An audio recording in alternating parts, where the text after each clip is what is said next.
that Ayatollah Khamenei's fatwa declaring the atomic bomb forbidden is fake and it's just hiding behind the Islamic concept of taqiyya. ነገር ግን በጣም የበለጠውና በጣም ወሳኙ ነገር ፈረንሳይ ሀገር የሚኖር ኢራናዊ ሰው በጣም እንግዳ የሆነ ነገር ጻፈ። የአያቱላህ ኻሜኒ ፈትዋ የአቶሚክ ቦምብን የተከለከለ በመሆኑ ላይ የሰጠው የውሸት ነው፣ ታኪያ ወይም መደበቅ በሚባል የኢስላማዊ ጽንሰ ሐሳብ ጀርባ ለመደበቅ ሲባል የተሰጠ ፈትዋ ነው በማለት ጻፈ። በኢስላም ታኪያ ማለት ሰው ህይወቱን ለማዳን ሲል መዋሸት ይችላል የሚል ጽንሰ ሐሳብ ነው። እና ይህ ሰው እንደሚለው ኻሜኒ የውሸት ፈትዋ የሰጠው የኢራንን ህዝብ ለማዳን ነው። ይህ ማህሙድ ሙራድ ኻን የሚባል ሰው ተራ ሰው አይደለም። የኻሜኒ የራሳቸው የእህታቸው ልጅ ነው። የኻሜኒ እህትና ልጇ በኢራን ውስጥ ካሉ ትልቅ ጠላቶቻቸው መሃል ናቸው።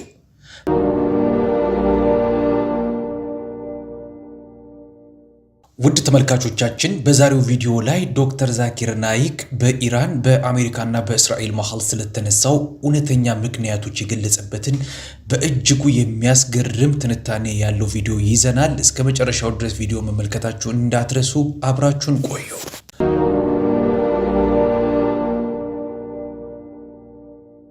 Iran, America and Israel, what's the real reason behind their fight? There are 57 Islamic countries in the world. So ኢራን፣ አሜሪካ፣ እስራኤል ከውጊያቸው ጀርባ ያለው እውነተኛ ምክንያት ምንድነው?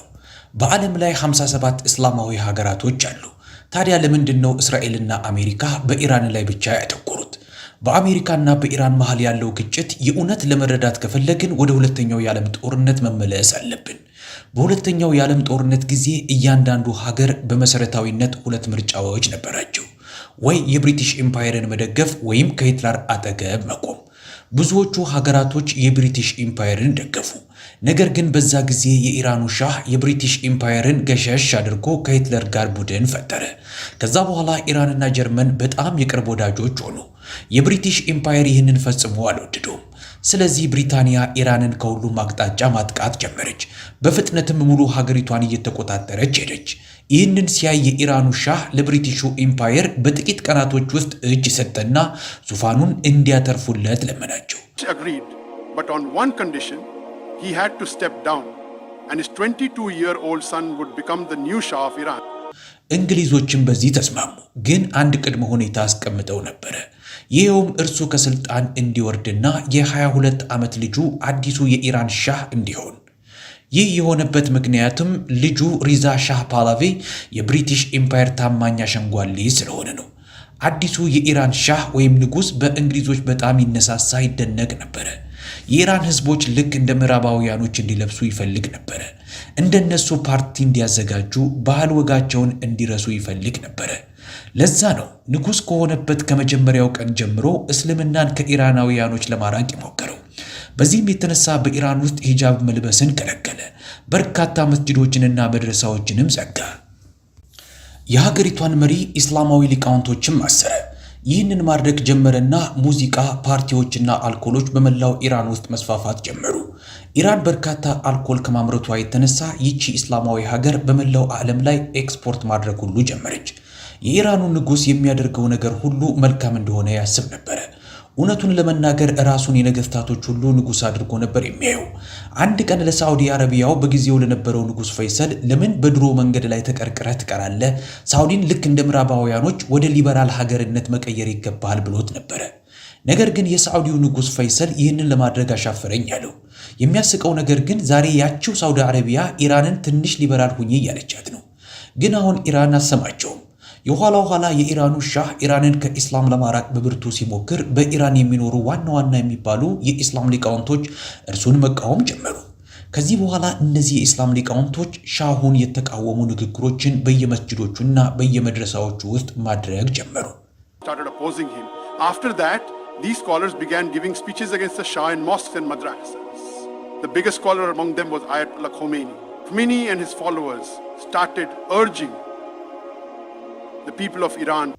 ከነዚህ ሊቃውንቶች መሃል ዋነኛው አያቱላህ ኻሜኒ ነበሩ። ኻሜኒና ተከታዮቻቸው የኢራን ህዝቦችን በሻሁ ላይ እንዲያምፁ ማነሳሳት ጀመሩ። ውሎ አድሮ የኻሜኒ ተጽዕኖ በኢራን ውስጥ በከፍተኛ ሁኔታ አደገ። በዚህም የኢራኑ ሻህ አሰረውና ከሀገሪቱ አባረረው። ከዛ በኋላ ኢማም ኾሜኒ ኢራንን ለቀው ኢራቅ ሰፈሩ። ወጣቱ ንጉሥ እያንዳንዱን እንቅስቃሴያቸውን በቅርበት ይከታተል ጀመር። ሳዳም ሁሴን እንኳ የኾሜኒን እያደገ ያለ ተጽዕኖና ኃይል መፍራት ጀመረ። አንድ ቀን እንደውም ሳዳም ለኢራኑ ሻህ ኾሜኒን ማስወገድ ከፈለገ በመግደል ሊገላገለው እንደሚችል ሁሉ ነግሮት ነበረ። ነገር ግን ሻሁ አይሆንም፣ መግደል አያስፈልግም፣ ኾሜኒ በምንም መንገድ ሊጎዳኝ አይችልም በማለት ነበር የመለሰለት። ኢማም ኾሜኒ ንግግራቸውን በካሴት መቅዳት ጀመሩ። ኢራቅ ተቀምጠው ሳለ እነዚህ ካሴቶች በኋላ በድብቅ ወደ መላው ኢራን እየገቡ ይሰራጩ ጀመር። ህዝቡ በኾሜኒ ቃላቶች እየተነቃቃ በመሄዱ ቀስ በቀስ ከኢራኑ ሻህ በላይ እንደ መሪያቸው እርሳቸውን ይቆጥራቸው ጀመር። ነገር ግን ሻሁን ወይም ንጉሱን ከስልጣን ማስወገድ የሚቻል አልነበረም።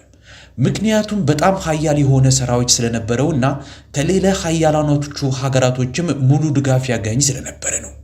ያኔ አሜሪካ እንደ አለቃ ነበረች። የሙስሊሙ ዓለም ደግሞ የአሜሪካ ተወዳጅ አሻንጉሊት ነበሩ። በዚህ ጊዜ የኢራኑ ሻህ የስልጣኑ ጫፍ ላይ በነበረ ጊዜ የህይወቱን ትልቁን ስህተት ሰራ። የፐርሺያ ነበልባል የተባለ የዓለማችን እጅ የኢራኑ ሻህ የታላቁን የፐርሺያ ኢምፓየር ዳግም እንዲያንሰራራ ለማድረግ በኢራን ውስጥ እስካሁን ከተደረጉት ሁሉ የበለጠ እጅግ ትልቅ ፓርቲ ሊደግስ መሆኑን ይፋ አደረገ። ይህ እንግዲህ የዓለማችን ሀገራት መሪዎችና ታዋቂ ግለሰቦች ሁሉ የተጋበዙበት ፓርቲ ነው። ሻሁ የፐርሺያን ኢምፓየር ዳግም ማምጣት ፈልጎ ነበረ። ከረዥም ጊዜ በፊት በዑመር ቢን ኸጧብ ወቅት ሙስሊሞች የኢራንን ጥንታዊ ከተማ አውድመው ነበረ። ለዚህ ፓርቲ ወይም ድግስ ተብሎ በኢራን በረሃ መሃል ላይ አዲስ ከተማ ተገንብቶ ነበረ። የኢራኑ ሻህም 600 ሊሞዚኖችን ለቪአይፒ እንግዶቹ አዞ ነበር። ምግቦች በወርቅ ሳህን ቀረቡ። ከዚህ በኋላ ሻሁ ከፊት ለፊቱ ያሉትን ሁሉ እንዲነሱ በማድረግ ወርቃማ ዙፋኑ ላይ ተቀመጠ። ቀጥሎም የኢምፓየሩ ወይም የግዛቱ አዲሱ ንጉሠ ነገሥት እኔ ነኝ በማለት በይፋ አወጀ። ሻሁ የተንደላቀቀ የቅንጦት ሕይወትን ሲኖር፣ የኢራን ድሃ ሕዝቦች እኛ እዚህ እየተራብን ምግብና መጠጥ ለማግኘት ስንሞክር ንጉሳችን ግን በወርቅ ሳህን ላይ ይመገባል በማለት ማሰብ ጀመረ። ለዛ ነው ከዚህ ፓርቲ በኋላ የኢራን ሕዝቦች በፍጥነት ወደ ኢማም ኾሜኒ ሐሳቦች ማዘንበል የጀመሩት። Khomeini became so powerful in Iran that the king realized only one power could save him now. ኾሜኒ በካሴቶቻቸው ላይ የኢራኑ ንጉሥ የዘመናችን ያዚድ ነው በማለት አወጁ።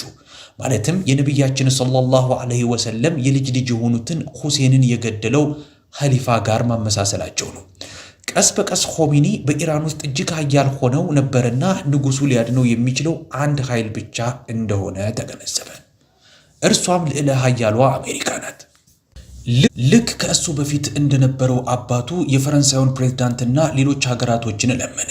በዚህ ወሳኝ ስብሰባም አደረጉ። በስብሰባው መጨረሻም በግልጽ ቋንቋ አሁን ከኾሜኒ ኃይል ማንም ሊታደገው እንደማይችል አበጥረው ነገሩት። ይህንን እንደሰማ ሻሁ ሀገሩን ለቆ ስደት ገባ። ኾሜኒ ሻሁ እርሳቸውን ፈርቶ ከኢራን መሸሹን እንዳወቁ በስደት 14 ዓመታትን ካሳለፉ በኋላ ኢማም ኾሜኒ በመጨረሻ ወደ ኢራን መጡ። በታሪክ ላይ ከዚህ በፊት ለየትኛውም የዓለም መሪ ተደርጎ በማይታወቅ ሁኔታ ከፍተኛ ቁጥር ያለው ህዝብ ኢማም ኾሜኒን ለመቀበል ወጣ። ኾሜኒን ለመቀበል ህዝብ ተሰበሰበ። ወደ 7 ሚሊዮን የሚሆን ህዝብ ኢማም ኾሜኒን ለመቀበል ተሰበሰበ። ይህም የዓለም ሪከርድ ያለው ቁጥር ነበረ። ኾሜኒ ኢራን እንደደረሱ ለመጀመሪያ ጊዜ እንደ ሞት ለአሜሪካ፣ ሞት ለእስራኤል ያሉ መፈክሮች በመላው ሀገሪቷ ላይ ማስተጋባት ጀመሩ። የኾሜኒ ተከታዮች በአሜሪካ ኤምባሲ ውስጥ ያሉትን ሰዎች ሁሉ አሰሩ። ኾሜኒ የአሜሪካውን ፕሬዝዳንት በስም ጠርተው አሜሪካ የኢራኑን ሻህ አሳልፋ ለኢራን እስካልሰጠች ድረስ ኢራን የያዘቻቸውን 50 አሜሪካውያኖች እንደማትለቅ ተናገሩ። ይህኔ ነው በኢራንና በአሜሪካ መሃል ጥላቻ የጀመረው። ነገር ግን የኢራኑ ሻህ በፍጹም አልተመለሰም፣ አልመጣም። እርሱም ከሞተ በኋላ ልጁ ራሱን አዲሱ የኢራን ሻህ ብሎ አወጀ። አሁን ኢራን ውስጥ ኾሜኒ አዲስ እስላማዊ መንግስትን አዋቀሩ። ልክ ኾሜኒ የኢራን መሪ እንደሆኑ በተመሳሳይ ሰዓት አዲስ መሪ በጎረቤቷ ኢራቅ ውስጥም ወደ ስልጣን መጣ። Khomeini became Iran's leader. At the same time, a new leader also came to power right next door in Iraq, Saddam Hussein. The thing was, the rest of the world's leaders were really scared of Khomeini's power. ሳዳም ሁሴን። ነገሩ የተቀረው ዓለም በኾሜኒ ወደ ስልጣን መምጣት ፈርተው ነበር። ምክንያቱም ኾሜኒ በንግግራቸው ውስጥ ሁሉም ቦታ ያሉ ሙስሊሞች በመሪዎቻቸው ላይ እንዲነሱ ሁሌ ያሳስቡ ስለነበረ። ይህንን ሲያይ የኢራቁ መሪ ሳዳም ሁሴን የአሜሪካንና የአረብ ሀገራቶችን ምክር ተከትሎ በኾሜኒ ላይ ተነሳ። ሳዳም አጠቃ። ይህም ለ8 ዓመታት የዘለቀ አደገኛ ወደሆነ ጦርነት ኢራንንና ኢራቅን መራቸው። ሳዳም የሙሉ ዓለም ድጋፍ ቢኖረውም ሆሜኒን ከስልጣን ማስወገድ ግን አልቻለም። ጦርነቱ እንደተጠናቀቀ ወዲያውኑ ብዙም ሳይቆይ ሆሜኒ ሞቱ። የቀብር ስነ ስርዓታቸው በታሪክ ትልቁ ነበረ። ወደ 10 ሚሊዮን የሚጠጋ ህዝብ ታድሞ ነበረ። ይህም ቁጥር ለየትኛውም የዓለም መሪ የተሰበሰበ ትልቅ ስብስብ ተብሎ በጊነስ ወርልድ ሪከርድ ከተመዘገበው ሁሉ በታሪክ የላቀው የሰዎች ስብስብ ሆኖ ተመዝግቧል። ከዚህ በኋላ የኢራን ሚኒስትሮች አንድ ላይ ተሰብስበው አዲስ መሪ መረጡ። አያቶላህ አሊ ኻሜኒን መረጡ። የአያቶላህ ሆሜኒን ተማሪ ማለት ነው። ዛሬም ድረስ የኢራን ዋና መሪ እርሳቸው ናቸው። ከኢራን ጋር የተደረገው ጦርነት ከተጠናቀቀ በኋላ የኢራን መሪዎች አሜሪካና እስራኤል እነርሱን ኢላማ ማድረጋቸውን እንደማያቆሙ ተገነዘቡ። ኢራን የራሷን አቶሚክ ቦምብ እስካልሰራች ድረስ። ነገር ግን ችግሩ የአቶሚክ ቦምብ መስራት ቀላል አይደለም። በጣም ውስብስብ ቴክኖሎጂ ነው። ያኔ ለኢራን ይህንን ቴክኖሎጂ አሳልፎ ለመስጠት ፈቃደኛ የሆነ ሰው አልነበረም። ስለሆነም ኢራን በመሰረቱ የሆነ አይነት ተአምር እየጠበቀች ነበረ። በዓለም ላይ ያለ የሆነ ሀገር አቶሙን እንዲያገኙ እንደሚረዳቸው ጠብቀው ነበረ፣ ቦምብ ለመስራት እንደሚያግዛቸው። እንግዳው ነገር የተፈጠረው እንደዛ ነበረ። ከኢራን አጠገብ የምትገኝ ሀገር ቦምቡ ያላት የዓለማችን የመጀመሪያዋ ሙስሊም ሀገር ፓኪስታን ዛሬ 5 ስኬታማ የኒውክሌር ሙከራዎችን አድርጋለች። የአቶሚክ ቦምቡን ካመረተች በኋላ አብዱልቃድር ኻን በጣም ምስጢራዊ በሆነ መንገድ የማበልጸጊያ ቴክኖሎጂውን ለኢራን በመላክ የራሳቸውን ቦምብ እንዲሰሩ ረዳቸው። የአቶሚክ ማበልጸጊያ ማሽኑ የአቶሚክ ቦምብ ለመስራት በጣም አስፈላጊው ማሽን ነው። በመሰረታዊነት አሰራሩ ልክ እንደ ልብስ ማጠቢያ ማሽን ነው። ነገር ግን ይህኛው በልብስ ፋንታ የሚያስገባው ዩራኒየም ነው። ዩራኒየም በዚህ ማሽን ውስጥ ለአጭር ጊዜ እስከ 5% ከተቀመጠ ኤሌክትሪክ ኃይል ያመርታል። ነገር ግን ዩራኒየም በዚህ ማሽን ውስጥ ለረዥም ጊዜ ያህል እስከ 90% ከተቀመጠ አቶሚክ ቦምብ ያፈጥራል። ኢራን የኒውክሌር ድርጅቶችን ለማቋቋም በፍጥነት የፓኪስታንን ቴክኖሎጂ ተጠቀመች። ነገር ግን ኢራን ይህንን ማድረግ ወዲያውኑ እንደጀመረች አሜሪካ ደረሰችበት። አሜሪካ ለፓኪስታን የአቶሚክ ቦምብ እንዲኖራት የፈቀደችው ፓኪስታን ለአሜሪካ በጣም ታማኝ አጋር በመሆኗ ነው። ምንም ቢፈጠር ምን ህዝብህን መጠበቅ አለብህ። ፓኪስታን አሜሪካን ተጻራ ሄዳ አታውቅም፣ ለረዥም ጊዜ ያህል ወዳጆች በመሆናቸው። ነገር ግን ኢራን ሁልጊዜም ተቃራኒ ነበረች።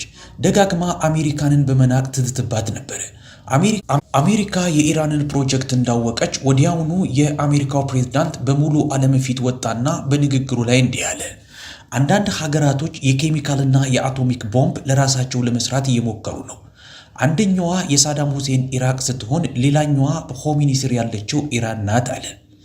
በዓለም ላይ ያለ ሰው ሁሉ ይህ ትልቅ ውሸት መሆኑን ያውቅ ነበረ። Bush's speech, America attacked Saddam Hussein, killed thousands in Iraq and toppled his regime. After breaking Saddam's rule so ከጆርጅ ቡሽ ንግግር አጭር ጊዜ በኋላ አሜሪካ ሳዳም ሁሴንን አጠቃች። በኢራቅ ያሉ ሺዎችን ገደለች፣ መንግስቱንም አፈረሰች። የሳዳምን አገዛዝ በጣም በቀላሉ ከሰበረች በኋላ አሜሪካ የትኛውንም ሀገር በውሸት ወንጅላ ጥቃትን ምክንያታዊ ማድረግ እንደምትችል ተገነዘበች። ለዛ ነው ከአፍጋኒስታንና ከኢራቅ በኋላ ኢራን የአሜሪካ ቀጣይ ኢላማ የሆነችው። በድጋሚ አሜሪካ ኢራን የኒውክሌር ቦምብ አላት የሚለውን ውሸቷን መደጋገም ቀጠለች። ከዛ በኋላ የዓለም ሕዝብ የኢራኑን መሪ መከታተል ጀመረ። ኢራንን ለማጥቃት ትክክለኛው ጊዜ ነበረ። ምክንያቱም በአንድ በኩል በአፍጋኒስታን ውስጥ አሜሪካ ትልቅ ወታደራዊ ይዞታ ነበራት፣ በሌላ በኩል ደግሞ ኢራቅም በአሜሪካ ሰራዊቶች የተሞላች ነበረች። በመሰረታዊነት አሜሪካ ኢራንን ከሁሉም አቅጣጫ ከባት ነበር። ለዚህ ነበረ ሁሉም ሰው ሆሜኒ ኢራንን ከልዕለ ኃያሏ ሀገር ከአሜሪካ እንዴት እንደሚጠብቃት በንቃት ይከታተለው የነበረው። ከዛም ሆሜኒ አሜሪካ ኢራንን ለመውጋት ያላትን ምክንያቶች ሁሉ ብን ያደረገ ንግግር አደረጉ። ሆሜኒ በኢስላማዊው ዓለም ላይ ከፍተኛ ዕውቀት ያላቸው ሊቅ እንዲህ የሚል ፈትዋ አደረጉ። የአቶሚክ ቦምብ መስራት ለሙስሊሞች በኢስላም ፍጹም የተከለከለ ነው። ኢስላም በጦርነት ወቅት እንኳ ሕፃናትን፣ አዛውንትንና ሴቶችን እንዳንጎዳ ያስተምረናል። በጦርነት ላይ ዛፎችን መቁረጥ ራሱ የተከለከለ ነው። ነገር ግን አቶሚክ ቦምብ ሁሉንም ነገር ሳይለይ የሚያጠፋ ነው። ለዛ ነው ሆሜኒ አቶሚክ ቦምብ ለሙስሊሞች ፍጹም የተከለከለ ነው ያሉት። ኢራን የአቶሚክ ቦምብን የመስራት እቅድ እንደሌላት ይፋ አደረጉ። የኢራን በሮች ለሁሉም ክፍት ናቸውም አሉ። የትኛውም ኤጀንሲ ወደ ኢራን መጥቶ ኢራን የአቶሚክ ቦምብ እንደሌላት መመልከት ይችላል አሉ።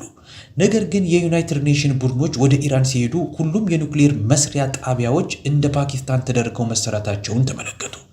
በዚህም ሙሉ ዓለም ኢራን ይህንን ቴክኖሎጂ ከፓኪስታን መግዛቷን አወቀ። በፓኪስታን ላይ ያለው ጫና በከፍተኛ ሁኔታ ጨመረ።